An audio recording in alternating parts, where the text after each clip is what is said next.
दोस्तों, कहानी में आगे बढ़ने से पहले मैं आप सबसे एक रिक्वेस्ट करना चाहता हूँ।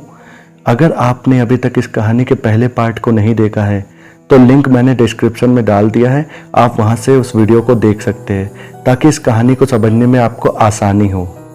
और अगर आपने अभी तक मेरे चैनल को सब्सक्राइब नहीं किया है तो प्लीज़ मेरे चैनल को सब्सक्राइब कर ले, इससे आपको मेरे हर वीडियो का नोटिफिकेशन सबसे पहले मिलेगा।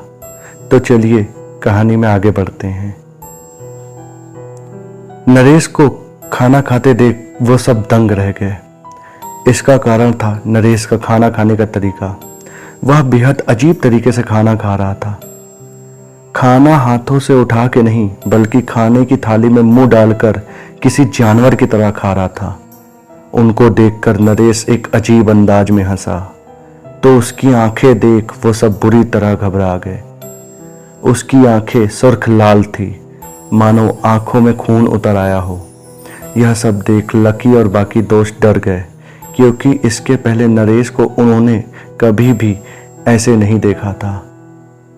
अब लकी और सौरभ हल्के हल्के कदमों से नरेश की ओर बढ़ रहे थे। जैसे ही लकी ने नरेश के कंधों पर हाथ रखा वैसे ही नरेश की गर्दन पूरी गोल घूम गई और लकी को देख जोर जोर से हंसने लगा। नरेश ने जितना भी खा रखा था वो सब उसने लकी पर उगल दिया। नरेश की आंखें पूरी पीछे की ओर पलट गई। भारी आवाज में बोला, क्यों, तूने ही गुड़िया पर लात मारी थी ना? उसकी हंसी कानों के पर्दे फाड़ देने वाली थी। ये देख लकी, सौरभ और अमित तीनों बहुत डर गए। वो ये समझ चुके थे कि नरेश पर किसी पिशाच का साया पड़ चुका है जो कि अब उनकी मौत का कारण होगा।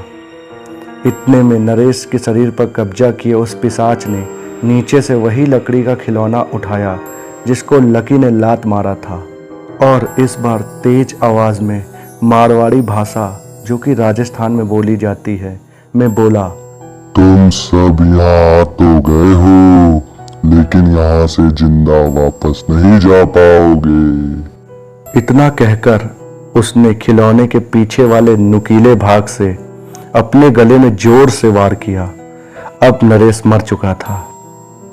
नरेश के मरते ही लकी, अमित और सौरभ वहां से तेजी से भागे।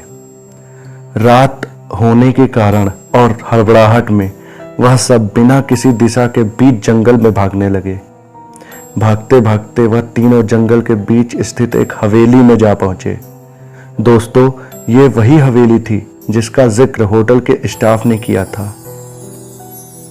डर और घबराहट में उन्हें ये याद ही नहीं रहा और वो हवेली के अंदर चले गए। हवेली में घुसते ही उन्हें एक लालटेन पकड़े एक बूढ़ा व्यक्ति दिखा। आखिर कौन था ये लालटेन लिया आदमी? क्या हुआ उन तीन बाकी बचे दोस्तों का?